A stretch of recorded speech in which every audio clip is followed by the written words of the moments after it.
இப்போ நீங்கள் ஃபிலாசபி நிறையா புத்தகங்கள் வாசிக்கிறீங்க. இப்போ நான் ஒரு புத்தகம் வாசித்ததுக்கப்புறம் அந்த புத்தகத்தில் இருக்கக்கூடிய ஒரு 30% கருத்து தான் எனக்கு ஞாபகம் இருக்குது.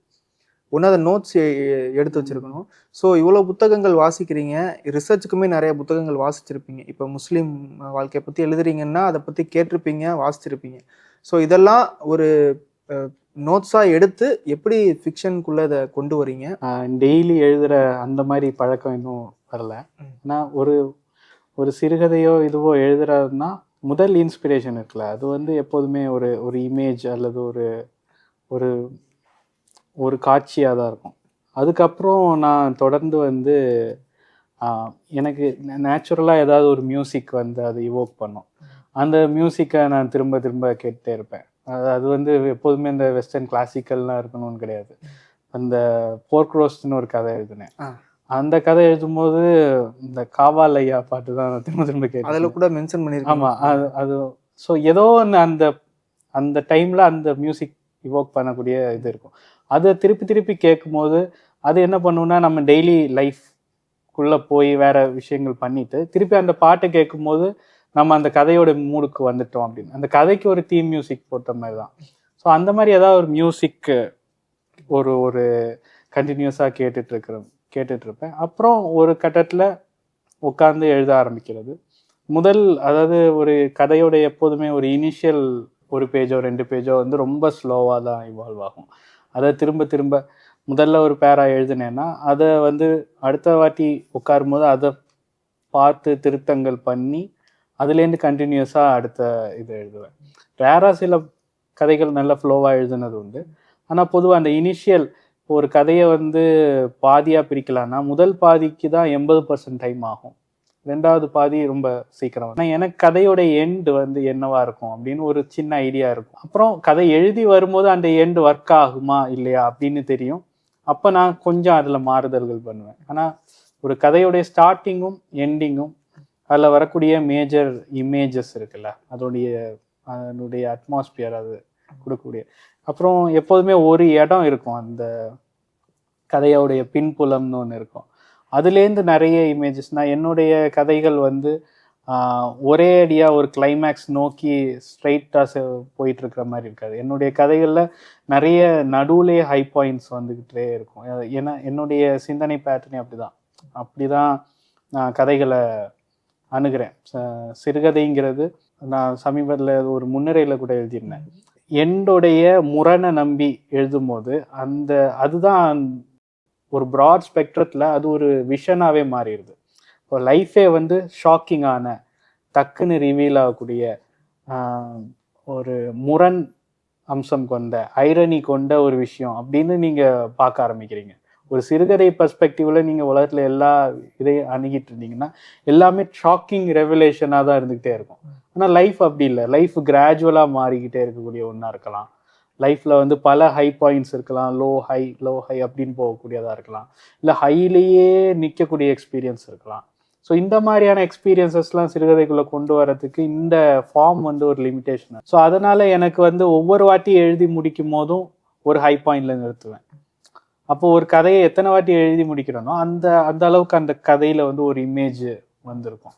ஓகே, இப்போ நீங்கள் ஒரு பேராகிராஃப் எழுதுறீங்க. அந்த பேராகிராஃபில் வந்து பல வகையான வார்த்தைகள் வந்து நீங்கள் சேர்க்குறீங்க. நார்மலாக வந்தான் போனான்ங்கிற மாதிரி இல்லாமல் புது வொக்காபுலரியை வந்து நீங்கள் ஆட் பண்ணுறீங்க. மகத்தான அப்படின்னு ஒரு வார்த்தை யூஸ் பண்ணுறீங்க. ஸோ இந்த இடத்துக்கு இந்த வார்த்தை கரெக்டாக இருக்கும் அப்படிங்கிறது எப்படி எடுத்துக்கிறீங்க? இல்லை அந்த வார்த்தைகள்லாம் ஃபஸ்ட்டு எப்படி உங்களுக்குள்ள பதியுது? தமிழில் வந்து என்னுடைய மேஜர் ரீடிங் வந்து ஜெயமோகன் தான். அதுக்கப்புறம் ரொம்ப ஒரு 2-3 வருஷமாக தான் நான் வந்து நம்மளுடைய மாஸ்டர்ஸ்லாம் ஒன்று படிக்க ஆரம்பிக்கிறேன்.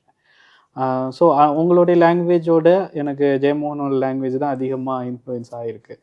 ஆனால் அதில் என்ன இதுனா வார்த்தைகள் சிலது சொல்கிறீங்களே, இப்போது மகத்தானங்கிற வார்த்தை இருக்குல்ல, அது நீங்கள் சொன்னது எனக்கு ஆச்சரியமாக இருக்குது. ஏன்னா அதுக்கு வந்து ஒரு ரூட் இருக்குது. வாக்னருடைய ஓப்ராஸில் மாக்ட் அப்படிங்கிறது வந்து ரொம்ப முக்கியமான வார்த்தை.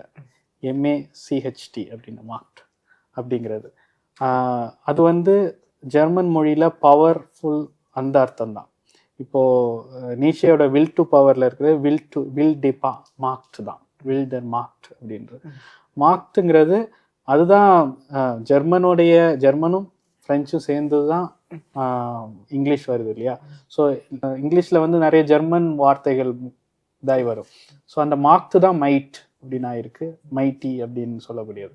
அது எல்லாமே இண்டோ யூரோப்பியன் லாங்குவேஜஸ் தானே. மகத்துங்கிறது சான்ஸ்கிரிட்ல வந்து அதே ரூட் கொண்டது தான். ஸோ எனக்கு வந்து மகத்தான அப்படின்னு சொல்லும் போதே எனக்கு ஒரு வாக்னேரியன் சென்ஸ் வருது. அவருடைய ஒர்க்கே அவரோட மகத்தான விஷயங்களை பற்றி எழுதுறது, மகத்தான மனிதர்கள், மகத்தான ஆம்பிஷன். ஸோ இந்த ஜெர்மன் சென்ஸ் ஆஃப் ஒரு கிராண்டியர் இருக்குல்ல, ஹெர்சாகோட ஒர்க்கில் அது பார்க்கலாம். ஸோ ஜெயமோகனுடைய ஒர்க்லையும் அந்த அப்பா வந்து அதிகம் அந்த வார்த்தை யூஸ் பண்ணுவாங்க. ஆமா, நான் தான் சொல்ல நினைச்சேன். அவர் அந்த மகத்தான பெருவெளி, பெரும் அப்படிங்கிற வார்த்தைகள், பெரும் அப்புறம் வந்து அதான் நிறைய அந்த மாதிரி வார்த்தைகள் இருக்கு. ஒரு ஜெயமோகனெஸ்க் அப்படிங்கிற வார்த்தைகள் இருக்கு. எல்லாமே அந்த சென்ஸ் ஆஃப் வண்டர்லேருந்து தான் வருது. இப்போ ஆர்ட்ல வந்து 2 வகையான ஆர்ட் சொல்லுவாங்க, 2 வகையான ஏஸ்தெட்டிக் எக்ஸ்பீரியன்ஸ் சொல்லுவாங்க. காண்ட் டிஸ்கஸ் பண்ணியிருக்காரு, ஷோஃபன் அவர் வளர்த்துருக்காரு. தி பியூட்டிஃபுல், சப்ளைம் அப்படின்னு. பியூட்டிஃபுல்ங்கிறது வந்து உங்களை ப்ளீஸ் பண்ணக்கூடிய, உங்களை அதை நோக்கி இழுக்கக்கூடிய வகையான பியூட்டி. அதாவது ஒரு ஒரு பூவை, அழகான பூவை பார்க்குறீங்கன்னா அது அழகை வந்து உங்களை நோக்கி ரிவீல் பண்ணுது. அது உங்களை வந்து த்ரெட்டன் பண்ணாமல் உங்களை ப்ளீஸ் பண்ணுது. ஸோ இதுதான் வந்து ட்ரெடிஷ்னலான பியூட்டி. சப்ளைம்ங்கிற ஒரு எக்ஸ்பீரியன்ஸ் இருக்கு. அது வந்து எப்படின்னா உங்களை த்ரெட்டன் பண்ணக்கூடிய, உங்களோட இருப்பையே த்ரெட்டன் பண்ணக்கூடிய ஒரு இது. ஒரு புலி வந்து உங்கள் காட்டில் ரோர் பண்ணிட்டு டக்குன்னு உங்களை நோக்கி நெருங்கி நடந்து வருதுன்னு வச்சுக்கோங்களேன். அந்த மொமெண்ட்ல வந்து அந்த புலியோட கம்பீரத்தை நீங்க பார்த்து ஒரு நிமிஷம் ஸ்டன் ஆயிருக்கீங்கன்னா அந்த எக்ஸ்பீரியன்ஸ் எப்படின்னு யோசிச்சு பாருங்க. ஸோ ஒரே நேரத்தில் அது வந்து உங்களுடைய இருப்பையே இல்லாம ஆக்கக்கூடிய, நெகேட் பண்ணக்கூடிய ஒரு இது. அதே நேரத்தில் அதனுடைய பியூட்டியில நீங்க சரண்டர் ஆகுறீங்க. ஸோ இந்த எக்ஸ்பீரியன்ஸ் இருக்குல்ல, இது மனிதர்கள்ட்ட இருக்கு. அது புரிந்து கொள்ள முடியாத ஒரு எக்ஸ்பீரியன்ஸ். அது திரும்ப திரும்ப மனிதர்கள் அதை தேடியும் போறோம். நம்ம ஒரு பெரிய மலை உச்சியில போய் நின்று பார்க்குறோம், அல்லது ஒரு விரிந்த வானத்தையும் இதையும் பார்க்கும்போது நம்மளோட எக்ஸிஸ்டன்ஸ் அது ரொம்ப சின்னதாக்குது. அதுவும் ஒரு வகை த்ரெட்டனிங் தான். ஸோ காண்ட் வந்து 2 வகையான சப்ளைம் பற்றி சொல்லுவார். ஒன்று மேத்தமேட்டிக்கல் சப்ளைம், இன்னொன்று டைனமிக் சப்ளைம். அது மேத்தமேட்டிக்கல்னா இந்த அஸ்ட்ரானமிக்கலான விஷயங்கள், விரிந்த வானத்தையும் ஸ்பேஸையும் டைமையும் பார்க்கும்போது கூட வரக்கூடிய அந்த சப்ளைம் உணர்வு. இன்னொன்று வந்து இந்த புலி மாதிரியோ அல்ல ஒரு பேரருவி வருதோ இந்த மாதிரி எக்ஸ்பீரியன்ஸ்ல வரக்கூடியது. எனக்கு எப்போதுமே அந்த 2012 ஒரு படம் இருக்குல்ல, அதுல ஒரு காட்சி எனக்கு ரொம்ப பிடிச்ச காட்சி. அந்த ஒருத்தன் வந்து மலை உச்சியில போயிருப்பான். அப்போ எல்லோ ஸ்டோன் இதுல வந்து ஒரு பெரிய வல்கனம் வெடிக்கும். ஒரு பெரிய பாறை அவனை நோக்கி வந்துகிட்டு இருக்கும். வுடி ஹாரல்சன் பண்ண கேரக்டர். அவன் வந்து ரொம்ப அழகா இருக்கு அப்படின்னு நான் தமிழ் டப்பிங்லாம் பார்த்தேன். அப்படி சொல்லிட்டு இருக்கும்போதே அவனை வந்து அடிச்சு காலி பண்ணிடும். ஸோ அந்த எக்ஸ்பீரியன்ஸ் இருக்குல்ல, அது எந்த பியூட்டியோடையும் பயங்கரமான எக்ஸ்பீரியன்ஸ். நீங்க ஜெயமோகனோட ஒர்க்ல வந்து சப்ளைம் தான் அவங்களுடைய பியூட்டி இருக்கும். அதாவது நம்மளோட எக்ஸிஸ்டன்ஸே த்ரெட்டன் பண்ணக்கூடிய பியூட்டி நோக்கி நம்ம போகக்கூடியது இருக்குல்ல, அந்த இதுக்கான கரெக்டான வார்த்தைங்கிறது மகத்தான அப்படிங்கிறது தான். Okay okay. இப்போ உங்களோட ஒர்க்ல வந்து இந்த ஃபேக்ட்ஸ் எந்த அளவுக்கு நீங்க கடைபிடிக்கிறீங்க? இப்போ ரைட்லி ஸ்காட் வந்து அவருக்கு ஒரு இன்டர்வியூ கேட்டாங்க. ஒரு இன்டர்வியூல வந்து நெப்போலியன் படத்தை வந்து நீங்க ப்ராப்பரான ஃபேக்ட்ஸோட எடுக்கல, ஃபேக்சுவலர் நிறைய இருக்கு அப்படிங்கிற மாதிரி கேட்டிருந்தாங்க. அதுக்கு அவர் என்ன சொன்னார்னா, நீங்க நெப்போலியனுக்கு ஆதரவா ஒரு 100 புக் எழுதிருப்பீங்க, நெப்போலியனை எதிர்த்து ஒரு 100 புக் எழுதிருப்பீங்க. நான் அதை உட்காந்து 200 புக்கையும் படிச்சுட்டு அவன் என்ன பண்ணாங்கிறது மாதிரிலாம் என்னால் எழுத முடியாது. நான் சினிமாவை எடுப்பேன், அதை நீங்க கிரிட்டிசைஸ் பண்ணிங்க அப்படிங்கிற மாதிரி. ஸோ நீங்க ஆர்ட் இல்லைன்னா உங்களோட ஒர்க்லேயுமே இந்த ஃபேக்ட்ஸு இல்லை உண்மைத்தன்மை இல்லை இந்த ரியல் தன்மை, உண்மையாக நடந்தது அப்படிங்கிற விஷயத்த எந்த அளவுக்கு நீங்கள் பொறுத்திருக்கீங்க, இல்லை அது முக்கியமா பொதுவாகவே? அதாவது அது வந்து மேஜராக இப்படி தான். நான் வந்து பர்டிகுலராக நிறைய வந்து ரியல் கேரக்டர்ஸை வச்சு எழுதியிருக்கேன். கிட்டத்தட்ட எல்லாமே வந்து ஒரு ஆல்டர்னேட் கதைகள் மாதிரி தான். இப்போது சமீபத்தில் வந்து ஆசீர்வாதம் ஸ்டுடியோஸ்னு ஒரு கதை எழுதினேன். அது ஒரு முக்கியமான ஒரு மியூசிக் கம்போசரை பேஸ் பண்ணி தான் அந்த கதை. ஸோ அதில் பேரெல்லாம் மாற்றி இது பண்ணியிருந்தேன். ஆனால் அது கிட்டத்தட்ட ஒரு ஆல்டர்னேட் ஹிஸ்ட்ரி தான். எனக்கு அவர் பேரை போடுறதே ஒரு ரிஸ்கியான விஷயமா தோணுற அளவுக்கு ரொம்ப நெருக்கமாக அதில் எழுதியிருந்தேன். அதே மாதிரி நிறைய முக்கியமான கேரக்டர்ஸ் பற்றி மாரிஜான்னு ஒரு இந்தோனேஷியன் இதை பற்றி. ஸோ இது எல்லாமே என்னுடைய பியோர் கற்பனைகள் தான். ஆனால் இந்த கற்பனைகள் இதுதான் வந்து ஹெர்சாக் வந்து எக்ஸ்டாட்டிக் ட்ரூத் அப்படின்னு அவர் சொல்லுவார். அதாவது அவருடைய டாக்குமெண்ட்ரியில் எப்போதுமே ரொம்ப ஸ்டைலைஸ் பண்ணி நிறைய ஃபிக்ஷன் எலிமெண்ட் கொண்டு வருவார். அதாவது பேட்டி காண்றவங்கள்ட்ட நீங்கள் இப்படி சொல்லுங்கன்னு சொல்லுவார். அவங்க இருக்கிற இடத்துலேருந்து மாற்றி கொண்டு போவார். எல்லா வகையான ஃபிக்ஷனல் டூல்ஸையும் கையாண்டு டாக்குமெண்ட்ரி எடுப்பார். அதே மாதிரி அவர் சினிமா எடுக்கும்போது டாக்குமெண்ட்ரி தன்மை இருக்கும். அதாவது ரியலாகவே ஒரு கப்பலை ஒரு மலைக்கு மேலே ஏற்றுவார். அதை வந்து ஒரு மேக் பிலீவ் இது பண்ணியிருக்கலாம், கார்ட்போர்டு இதை பண்ணியிருக்கலாம்.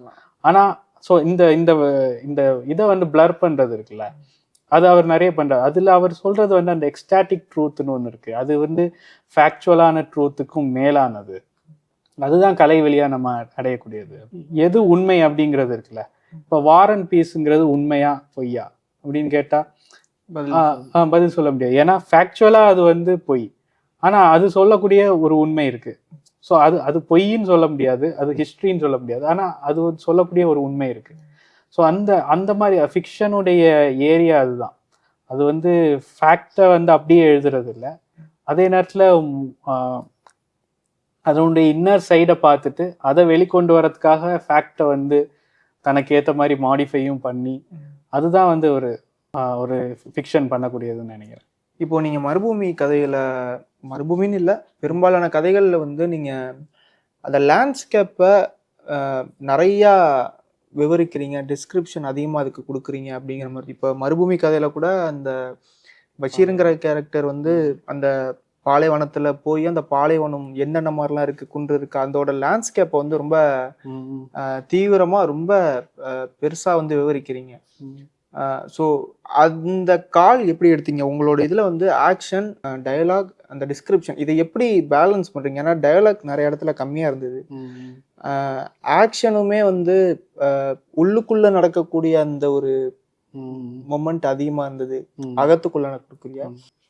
மறுபூமி பர்டிகுலராக ரொம்ப வந்து நீங்கள் சொன்ன மாதிரி ஆக்ஷன், டயலாக்ஸு, ட்ராமேட்டிக் எலிமெண்ட்ஸ் கம்மியான ஒர்க்கு, அது இன்டர்னலான ட்ராமா தான் இருக்குது. ஆனால் பொதுவாக வந்து எனக்கு தோணக்கூடிய விஷயம் வந்து ஆர்ட்டில் இப்போது நம்ம திருப்பி எதை நோக்கி போகணுன்னா அது வந்து பர்செப்ஷன் அப்படிங்கிற அந்த விஷயம் நோக்கி தான். ரியலிசம், பர்செப்ஷன், அதுதான் ஷோஃபனா அவர் சொல்லக்கூடிய ஒரு விஷயம் தான். அது ரீசன் இருக்குல்ல, அது வந்து டாட்டால ஆனது. இப்போ எல்லா விஷயத்தையும் நீங்கள் வந்து ரீசனில் வந்து ஒரு நகலாக தான் மாற்றுக்கிறீங்க. இப்போ இந்த சேர் அப்படின்னு நீங்கள் ஒரு பேர் சொல்லி அதை ஒரு யூனிவர்சலாக மாற்றுறீங்கன்னா பர்டிகுலர் சேர்ஸ்லேருந்து நீங்கள் ஒரு காமன் எலிமெண்ட்டை எடுத்து அதை சேர்னு யூஸ் பண்ணுறீங்க. ஸோ இப்படி தான் மொழி ஆப்ரேட் ஆக முடியும். சிந்தனை வந்து எல்லாத்தையும் யூனிவர்சலைஸ் பண்ணுறது தான். ஒரு பர்டிகுலர் இன்ஸ்டன்ஸ்லேருந்து ஒரு நாய் வந்து இப்படி வாலாட்டும் அப்படிங்கிற ஒரு இதுலேருந்து நாய்கள் இப்படி வாலாட்டும் அப்படிங்கிறது தான் டாட் உடைய பேட்டர்ன். ஸோ யூனிவர்சல் நோக்கி போகிறது. ஆர்ட் வந்து அந்த யூனிவர்சல் பேட்டர்ன்லேருந்து, யூனிவர்சல்ஸ்லேருந்து பர்டிகுலர் நோக்கி போகக்கூடிய ட்ராவல் தான் ஆர்ட்டை வந்து இது பண்ணுது. ஆங்கில வார்த்தைகளோ இல்லை தமிழ்லையோ எத்தனை இமோஷன்ஸுக்கு எத்தனை வார்த்தைகள் இருக்குது. கோபம்னு ஒன்று இருக்குது, மகிழ்ச்சின்னு ஒன்று இருக்குது. ஸோ நமக்கு இருக்கக்கூடிய இமோஷனுங்கிறது ஒரு ஸ்பெக்ட்ரம் இல்லையா? அதில் வந்து இதுலேருந்து இது வரைக்கும் சினம், இதுலேருந்து இது வரைக்கும் ஒரு இரிட்டேஷன், இதுலேருந்து இது வரைக்கும் அப்படின்னு நீங்கள் வந்து அதை கம்பார்ட்மெண்டலைஸ் பண்ணுறீங்க. இந்த பிளர்டு ஸ்பேஸில் இருக்கக்கூடியது என்ன? எப்போ வந்து இரிட்டேஷன் வந்து கோபமாக மாறுது, அது ரெண்டுக்கும் நடுவில் ஒரு பாயிண்ட் இருக்கா? ஸோ இப்படி பார்க்க ஆரம்பிக்கும் போதே வந்து அந்த லாங்குவேஜ் உடைய ஆரம்பிக்குது. ஒரு இமோஷனை காட்டுறீங்கன்னா அது கோபம்னு சொல்கிறதுங்கிறதே ஒரு ஜெனரலைசேஷன் தான். ஸோ அப்போ லாங்குவேஜ் வச்சு நீங்கள் எதை நோக்கி போகணும்னா ஒரு ரெண்டு விதமாக பண்ணலாம். ஒன்று, அந்த ரெண்டு வார்த்தையுமே இணைச்சி சொல்லலாம். ஒரு மைல்டு இரிட்டேஷன் கலந்த கோபம் அப்படின்னு சொன்னீங்கன்னா அது ரெண்டுக்கும் நடுவான வார்த்தை இருக்குது. அல்லது அந்த உங்களுடைய ஃபேஷியல் எக்ஸ்பிரஷனை நான் இது பண்ணுறேன்னு வச்சுக்கோங்க.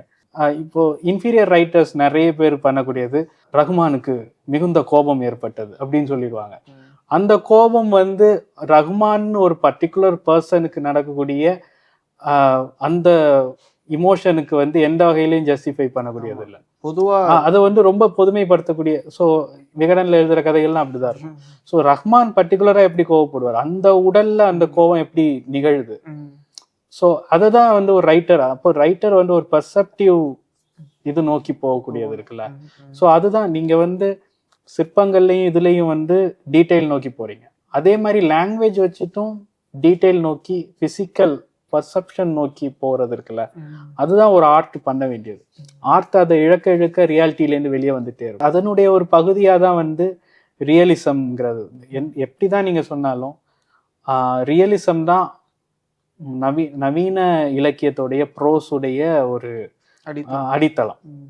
ஸோ ரியலிசத்தில் நீங்கள் எக்ஸ்பெரிமெண்ட் பண்ணலாம், ஆனால் அல்டிமேட்டாக ரியலிசத்துடைய அந்த பவர் இருக்குல்ல, அதை நீங்கள் சாதகமாக யூஸ் பண்ணுறது தான் ஒரு ஆர்ட்டை வந்து நீங்கள் இதுவாக யூஸ் பண்ணிக்கிறது.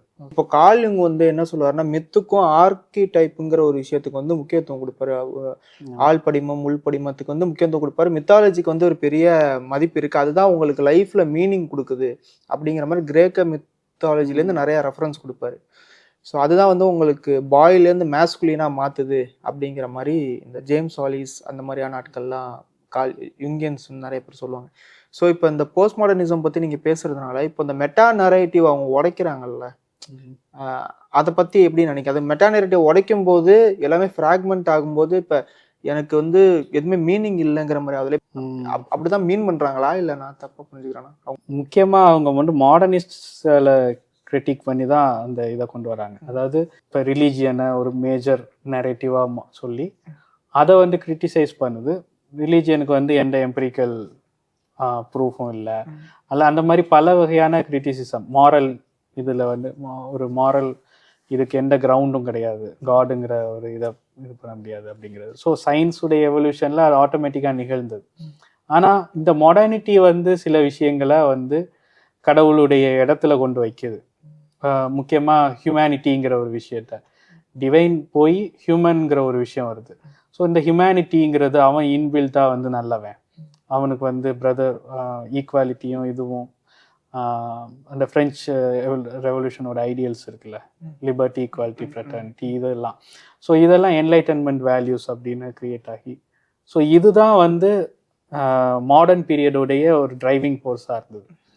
அப்போ அதை கிரிட்டிசைஸ் பண்ணுறதுக்காக தான் மேஜராக வந்து போஸ்ட் மாடர்னிசம் சொல்லுவாங்க. நீங்கள் ஒரு பெரிய நரேட்டிவை வந்து கிரிட்டிசைஸ் பண்ணி இன்னொன்று உருவாக்குறீங்க, ஆனால் அது சயின்ஸ் வச்சு ஒரு விஷயத்தை எக்ஸ்பிளைன் பண்ணிட்டு யூனிவர்சலான சில மாரல் ஸ்டாண்டர்ட்ஸை கொண்டு வர்றது, செக்குலரிசம், இந்த மாதிரியான விஷயங்களை கொண்டு வர்றது, இது எல்லாமே வந்து மாடர்னிட்டி பண்ணக்கூடிய விஷயங்கள் எல்லாமே. அது ஒரு வகையில் ஒரு டோட்டலைசிங் நரேட்டிவ். ஸோ இந்த ஸ்டாண்டர்டைஸ் பண்ணுறதுங்கிறது எந்த அளவுக்கு ப்ராப்ளமேட்டிக் அப்படிங்கிறது. ஸோ அதுதான் வந்து போஸ்ட் மாடர்ன் கிரிட்டிக். இப்போது உதாரணத்துக்கு செக்குலர் அப்படின்னு ஒரு கான்செப்டை எடுத்துக்கலாம். இது மாடர்ன் கான்செப்ட் தான். ஒரு டெமோக்ராட்டிக் ஸ்டேட் வந்து செக்குலராக இருக்கணும், மதச்சார்பின்மையாக இருக்கணும் அப்படின்னு. ஆனால் மதசார்பின்மை அப்படின்னு நீங்கள் சொல்லும் போது எதை நீங்கள் முன்வைக்கிறீங்க அப்படிங்கிறது ஒரு அண்டர் கரண்டாக எந்த மதத்தையும் சாராமல் இருக்கிறது அப்படிங்கிற அந்த கண்டிஷன். இப்போ இந்தியாவை பொறுத்த வரைக்கும் அது வந்து மெஜாரிட்டி ஹிந்து கல்ச்சரை தான் மதசார்பின்மைன்னு முன்வைக்கும். ஸோ ஏதோ ஒரு ஸ்டாண்ட் பாயிண்ட்ல இருந்து தான் அந்த மதசார்பின்மையை சொல்ல முடியுது. அது வந்து எதுக்கு அத்தாரிட்டி இருக்கோ, எதுக்கு பவர் இருக்கோ, அதை வந்து மறைக்கக்கூடிய ஒரு போர்வையாக வந்து செக்குலரிசத்தை யூஸ் பண்ணுது. ஸோ அந்த மாதிரியான கிரிட்டிக் இருக்குல்ல, அதுதான் போஸ்ட் மாடர்னிசம் முன்வைக்குது. இப்போ நீங்கள் வந்து யூனிவர்சலான சில செக்குலர் டெமோக்ராட்டிக் இந்த மாதிரி சொல்லும் போது, டெமோக்ரஸின்னு சொல்லும் போது மெஜாரிட்டியோடைய இது, அப்போ மைனாரிட்டியில ட்ரூத் இருக்கலாம், அதனுடைய உண்மை இருக்கலாம். ஸோ அந்த இடத்த வந்து டெமோக்ரஸி வந்து கேள்விக்குள்ளாக்குது இல்லையா? ஸோ இந்த மாதிரியான கிரிட்டிக்கை தான் வந்து டோட்டலைசிங் நரேட்டிவ்க்கு எதிராக மெட்டா நரேட்டிவ் எல்லாமே அட்டாரிட்டேரியன் அப்படிங்கிற அந்த கிரிட்டிசிசம் வருது போஸ்ட் மாடர்னிசத்தில். ஸோ அது ஒரு வேலிடான கிரிட்டிசிசம் தான். ஆனால் அதுக்கு பதிலாக எந்த வகையான நரேட்டிவும் பில்டு பண்ணாத, அதை பண்ணுறதுக்கு முயற்சியும் பண்ணாத ஒரு விஷயம் இருக்குல்ல, அதுதான் போஸ்ட் மாடர்னிசத்துடைய அந்த எக்ஸ்ட்ரீம் ரிலேட்டிவிசம்ங்கிறது. ஸோ இதுக்கு நடுவில் இருக்கக்கூடிய ஒரு மெட்டா நரேட்டிவையும் கிரியேட் பண்ணாத, அல்லது ஆனால் அதே சமயத்தில் ஒரு செல்ஃப் அவேரான ஒரு நரேட்டிவ் இதை கிரியேட் பண்ணுறது. அதுதான் வந்து நான் அந்த ஸ்பீச்சில் கூட சொன்னேன், விஜயன்ஸ்டீனர் ஃபார்ம்ஸ் ஆஃப் லைஃப் அப்படின்னு சொல்கிறது. இப்போ நீங்கள் ஒரு விளையாட்டு விளையாடுறீங்கன்னு வச்சுக்கோங்க, அந்த விளையாட்டுடைய ரூலுங்கிறது அல்டிமேட் ரூல்னு யாருமே நினைக்கிறது இல்லை. அந்த விளையாட்டோடைய பகுதியாக அந்த விளையாட்டு சக்ஸஸ்ஃபுல்லாகவும் த்ரில்லிங்காகவும் போகிறதுக்காக தான் நீங்கள் அந்த ரூலை கொண்டு வரீங்க இல்லையா? இப்போ கிரிக்கெட்டுடைய உதாரணம் எடுக்கணும்னா, இந்த பேட் அண்ட் பாலுக்கு நடுவில் ஒரு சமநிலைன்னு ஒன்று இருக்குல்ல.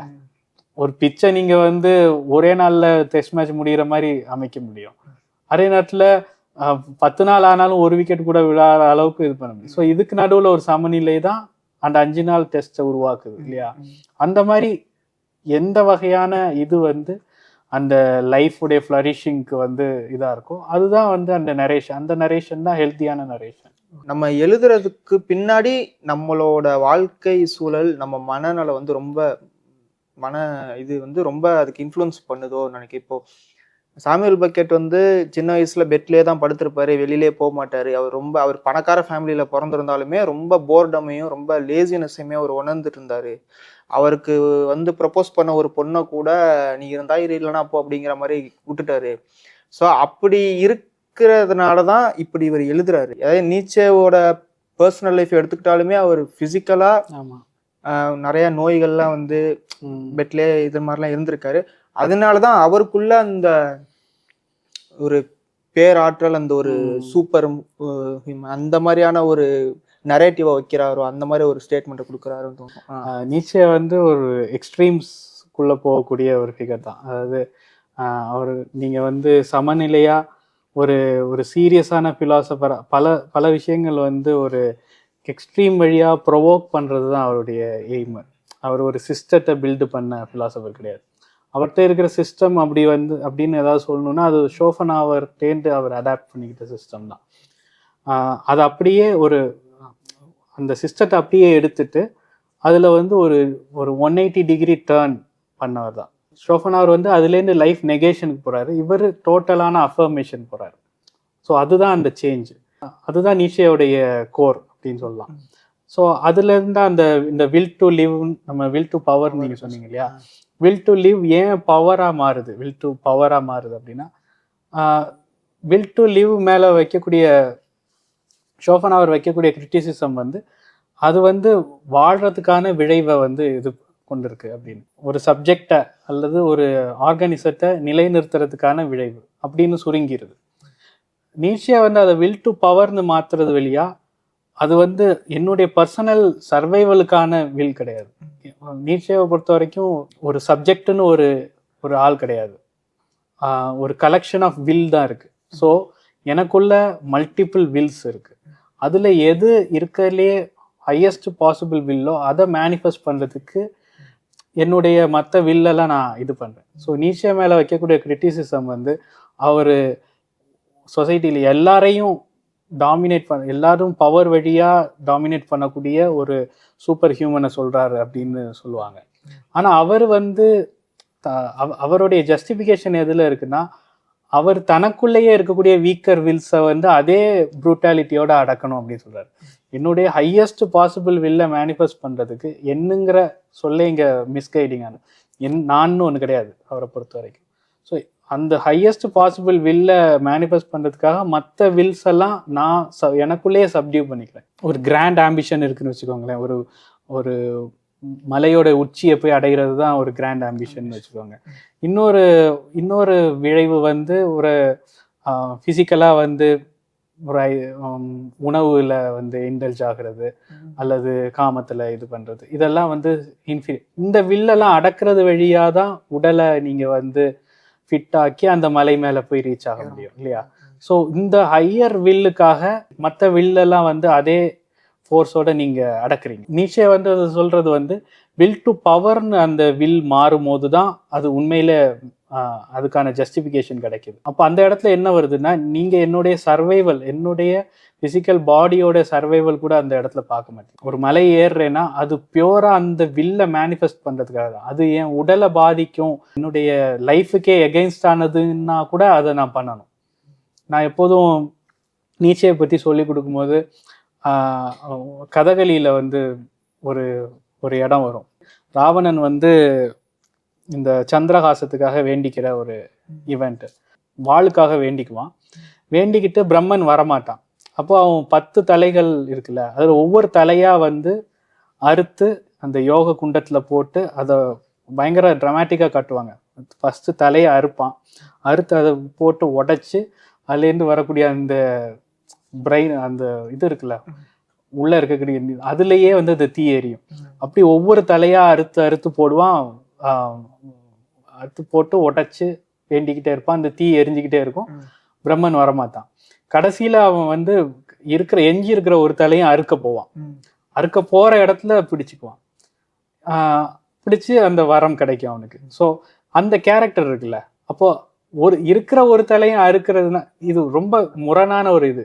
யாருக்காக அந்த சந்திரஹாசம் வேணும்? அந்த பர்சிஸ்டிங் சப்ஜெக்டுக்காக. ஆனா அந்த சப்ஜெக்டையே வந்து நெகேட் பண்ணக்கூடிய ஒரு ஆக்ஷன் பண்ற எக்ஸ்ட்ரீம் இருக்குல்ல, இப்போ அங்கதான் வில் டு லிவ்ங்கிறது வில் டு பவரா மாறுது. ஸோ அந்த இடத்துல தான் நீச்சே உடைய ஜஸ்டிஃபிகேஷன் வருது. வில் டு பவர் தான் அவருக்கு மேஜர். ஸோ அது நான் இல்லாமலும் அந்த வில் இருக்கணும்.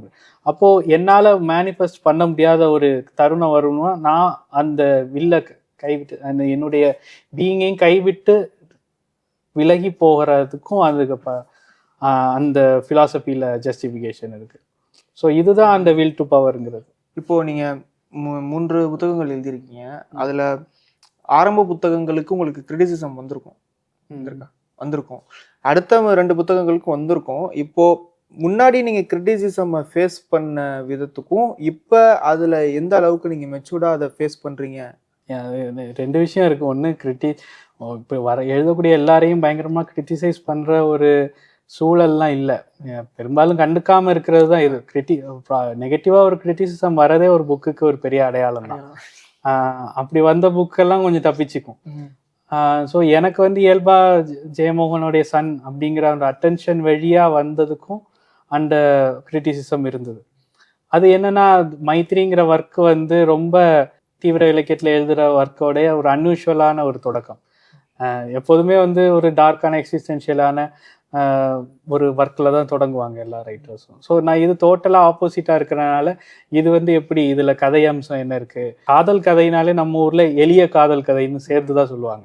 அது என்ன எளிய காதல் கதை? அப்போ காதலில் வேற என்ன இருக்க முடியும்? ஒரு ஆணும் பெண்ணும் சந்திக்கிறது தான் காதல் இருக்க முடியும். ஸோ இந்த மாதிரியான சில கிரிட்டிசிசம் வந்தது. ஆனால் அது ஜஸ்டிஃபைட் தான். நான் ஆரம்பத்தில் கொஞ்சம் ஓவராக ரியாக்ட் பண்ணியிருக்கலாம் எனக்குள்ள, வெளியே நான் பெருசாக ரியாக்ட் பண்ணலை.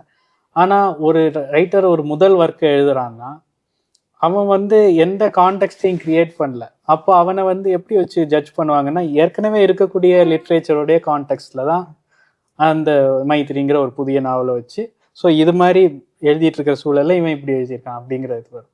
அதுக்கப்புறம் நான் ஒவ்வொரு கதையை எழுதி எழுதி வளர வளர எனக்குன்னு ஒரு கான்டெக்ஸ்ட்டை நான் கிரியேட் பண்ணுறேன். அந்த கான்டெக்ஸ்டுக்குள்ள மைத்ரி வந்து பொருள்படுது. ஸோ அது ஒரு ஃபிக்ஸடான வஸ்து கிடையாது. நான் இப்போ லேட்டஸ்டாக எழுதின இந்தியா ஆன்மீக அனுபவம் கதை கூட மைத்ரியை வந்து மாற்றுது. ஸோ இதை எழுதின கதை இது அப்படின்னு அதுக்கு ஒரு அர்த்தம் வருது, இந்த ஹெர்மோனிட்டிக் இது மாதிரி. ஸோ ஒவ்வொரு படைப்பும் நான் அந்த ஒரு லார்ஜர் பிக்சரை கிரியேட் பண்ண ஒவ்வொன்றும் வளர்ந்துகிட்டே இருக்கு. ஸோ ஜெயமோகன் வந்து மொத்த வெண்முரசையும் எழுதி முடிச்சதுக்கப்புறம் ரப்பரோ திசைகளின் நடுவேவோ ஒரு புது ஒர்க்காக மாறிடும். ஸோ அதுதான் ஒரு ரைட்டர் வந்து கிரியேட் பண்ணுறது. ஸோ எந்த ரைட்டருமே இனிஷியல் கிரிட்டிசிசம் வந்தோடனேயே ஸோ இவ்வளோதான் நம்மளை நிராகரிச்சிட்டாங்கன்னு இல்லை. நீங்கள் அந்த ஒரு வேர்ல்டை கிரியேட் பண்ணி அந்த ஒர்க்கை ஜஸ்டிஃபை பண்ண வேண்டிய கடமை இருக்குது. ஸோ நீங்கள் ஒரு ஓன் ஜானரா, ஒரு ஓன் விஷனாக வந்து ஒரு ரைட்டர் உருவாகிறதுங்கிறது ஒவ்வொரு இண்டிவிஜுவல் படைப்புக்கும் மஸ்ட். இப்போ எனக்கு இந்த டிசிப்ளின் பற்றி ஒரு கேள்வி வருது. லைக் வந்து உட்காந்து எழுதுறதுக்கு இந்த டிசிப்ளின் எனக்கு எல்லாருக்குமே அந்த ஒரு பெரிய டார்ச்சராக இருக்குது. அந்த டிசிப்ளினை எப்படி நீங்கள் கொண்டு வந்தீங்க? லைக் யாரோட ஹெல்ப் மூலயமா கொண்டு வரீங்களா, இல்லை உங்களுக்குள்ளேயே ஏதாவது அஃபர்மேஷன் மாதிரி சொல்லிப்பீங்களா, இல்லை எப்படி அதை கொண்டு வரீங்களா? ஏதாவது இந்த படத்துல காமிக்கிற மாதிரி ஏதாவது யாராவது அவமானப்படுத்தி விட்டு இருடா நான் பண்ணி காமிக்கிறேன்னா அந்த மாதிரி எதுவும் எப்படி அது வந்தது? அது டிசிப்ளின் அது இதெல்லாம் வந்து ரொம்ப அதிகமான வார்த்தை. எனக்கு டிசிப்ளின் இருக்குன்னு நான் சொல்ல மாட்டேன். ஆனால் ஒரு ஒர்க்கை ஆரம்பித்து முடிக்கிறதுக்குன்னு ஒரு டிசிப்ளின் இருக்குது. அது ஒரு பெரிய இது. அது என் லைஃப்பில் வந்து நான் எழுத ஆரம்பித்ததுக்கப்புறம் தான் எனக்கு நிகழ்ந்திருக்கு. நான் நிறைய ப்ராஜெக்ட்ஸ் ஆரம்பித்து பாதியில் விடுறதுங்கிறது என்னுடைய பெரிய ட்ரைட்டாக இருந்தது. ஸோ அதுலேருந்து நான் மைத்ரின்னு ஒரு ஒர்க்கை ஆரம்பித்து முடித்தது இருக்குல்ல, அது என் லைஃப்பில் ஒரு பெரிய டேர்னிங் பாயிண்ட் தான். ஏன்னா முடிக்கும் போது தான் அந்த ஒர்க்குக்கு வந்து மீனிங்கே இது பண்ணுது. எவ்வளோ ப்ரில்லியண்டான ஒர்க்காக இருந்தாலும் பாதியில் விடப்பட்ட ஒர்க்குங்கிறது அதுக்கும் முடிச்ச ஒரு இன்ஃபீரியர் ஒர்க்குக்குமே பெரிய டிஃப்ரென்ஸ். எந்த ஒரு கதையாக இருந்தாலும் நீங்கள் ஆரம்பித்து முடிச்சு உங்களுக்குள்ளேயே வச்சுக்கிறது இருக்குல்ல, முடிச்சு அது ஒரு ஃபார்முக்கு கொண்டு வர்றது, அது ஒரு மேஜர் ஜம்ப் எந்த கிரியேட்டிவ் லைஃப்லையும். அந்த மாதிரி ஒரு ஒரு கதையை எழுதி முடித்தது அப்படிங்கிறது தான் என்னுடைய இது. அப்போது ஒரு இம்பல்ஸ் வருது, அந்த இம்பல்ஸ் தான் அந்த டிசிப்ளினை கிரியேட் பண்ணுது. அது இல்லாமல் டிசிப்ளின் வழியாக அந்த இம்பல்சஸை இது பண்ணுறது இருக்குல்ல, டெய்லி உட்காந்து எழுதுறது வழியாகவே க்ரியேட்டிவிட்டியை நான் கொண்டு வர்றது இருக்குல்ல, அது ஒரு பெரிய ட்ரைட். ஜெயமோகன் அப்பாலாம் வந்து டெய்லி 3 மணி நேரம் 4 மணி நேரம் மினிமம் எழுதுவாங்க இப்போ. ஆமாம். ஸோ அந்த மாதிரியான அவர் ப்ரொஃபஷனல் ஒரு முழு நேர எழுத்தாளருடைய அந்த இது இருக்குல்ல, அந்த டிசிப்ளின் இருக்குல்ல, அது என்கிட்ட இல்லைன்னு தான் எனக்கு தோணுது. அப்படி இருந்திருந்தா நான் இந்நேரம் ஒரு 4-5 புக்கு எழுதியிருப்பேன். அதாவது இன்னும் 4-5 புக்கு எக்ஸ்ட்ரா எழுதியிருப்பேன்னு சொல்லுவாங்க. ஸோ அதை நீங்கள் ஒர்க்கு ஸ்டார்ட் பண்ணிட்டீங்க, ஒரு 25% எழுதிட்டீங்க. ஏதோ ஒன்று வந்து உங்களுக்கு டைவர்ட் பண்ணுது, ஐயோ இதுக்கு பதிலாக இந்த கரு எழுதலாமே, இது வேணாம் இது நல்லா இருக்கு அப்படிங்கிற மாதிரி அந்த டைவர்ட் பண்ணுறத எப்படி தடுத்து நிறுத்தி இதுக்குள்ளே இப்போ நம்ம ட்ராவல் பண்ணலாம் அப்படின்னு ஏதாவது உங்களுக்கு? ஆமாம், நான் இது வரைக்கும் அந்த எழுத ஆரம்பித்த எந்த கதையும் பாதியில் விட்டதில்லை. அப்புறம் வந்து எழுதுனதை வந்து பெருசாக மொத்தமாக தூக்கி போட்டுட்டு ரீரைட் பண்ணது அதுவுமே பண்ணல. நிறைய புது ரைட்டர்ஸ் அப்படி பண்ணுவாங்கன்னு கேள்விப்பட்டேன். ஒரு புக் எழுதுறோம் இல்லை ஒரு ஸ்க்ரீன் பிளே பண்ணுறோம் அப்படின்னா நார்மலாக என்ன பண்ணுவாங்கன்னா அது ரிலேட்டடான சில படங்கள் பார்த்தா மேபி அது எழுதுறதுக்கான ஒரு உந்துதல் கிடைக்கும். இல்லைனா சில பேர்கிட்ட ஸ்கிரிப்ட் எழுதிட்டு இருக்கு, இது வரைக்கும் கதை வந்திருக்கு, இதுக்கப்புறம் எப்படா இருக்கு நல்லா இருக்கணும்னா அது ஒரு உந்துதல் கிடைக்கும். கரெக்ட், அது ஒரு முக்கியமான இது. எனக்கு வந்து ஒரு பர்சனல் பிரச்சனை இருக்கு, அது வந்து என் ஃப்ரெண்ட்ஸ் எல்லாம் அனுபவிக்கிறது, இப்போ மனைவியும் அனுபவிக்கிறேன். அதாவது நான் கதையை வந்து பாதி எழுதி அனுப்புறதும் உண்டு. அப்புறம் கதை எழுதுறதுக்கு முன்னாடி கதையை அவங்கள்ட்ட சொல்லிடுவேன். அதாவது அல்கிசா இது எல்லா கதையுமே நான் வந்து ஃப்ரெண்ட்ஸ்கிட்ட சொல்லியிருக்கேன். அதாவது அதோடைய மேக்சிமம் ஹை பாயிண்ட்ஸே சொல்லிடுவேன், இதெல்லாம் வரும். அவங்க அதுலயே வந்து இம்ப்ரெஸ் ஆனாங்கன்னா அதுக்கப்புறம் அந்த இம்ப்ரெஸ் ஆனதை அடுத்தபடிக்கு கொண்டு போறது. ஸோ அதுதான் என்னுடைய மோட்டிவேஷன். நான் வந்து ஆல்ரெடி ஒரு ட்ராமாட்டிக்கான விஷயத்த சொல்லிடுவேன், அவங்க பயங்கரமாக இம்ப்ரெஸ் ஆகி பிரமாதமாக இருக்குது அப்படின்னு சொல்லுவாங்க. ஸோ அதுக்கு மேலே நான் எழுதி காட்டணுங்கிற ப்ரெஷர் இருக்குல்ல, அதுதான் என்னை வந்து மோட்டிவேட் பண்ணும். நிறைய பேர் ஒர்க்கை வெளியே டிஸ்கஸே பண்ணக்கூடாது, ஏன்னா ஒர்க்கை டிஸ்கஸ் பண்ணி அதுக்கு ஒரு ரியாக்ஷன் வந்துருச்சுன்னா சரி அதான் ரியாக்ட் பண்ணிட்டாங்கல்ல அப்புறம் என்ன எழுதுறது அப்படின்னு அந்த மாதிரி ஒரு நெகட்டிவ் இதாக இருக்குது. எனக்கு அது ஆப்போசிட்டாக செயல்படுது, ஆனால் ஒவ்வொருத்தவங்களுக்கும் அது ஒவ்வொரு மாதிரி. ரொம்ப நன்றி. முடிச்சாச்சு ஒரு கருத்துக்களை பகிர்ந்துக்கிட்டா உங்களுக்கு ரொம்ப ரோல் ஆகுது. நீங்க அந்த ராம் கூட எல்லாம் கேஷுவலா பேசுறீங்க, எவ்வளவு அங்க அவர் தான் முடிப்பாரு, இங்க நான் முடிக்க வேண்டியதா இருக்கு. ஓகே அஜித்தன், ரொம்ப நன்றி உங்களோட கருத்துக்களை வந்து இவ்வளவு நேரம் வந்து பகிர்ந்துக்கிட்டதுக்கு. நன்றி.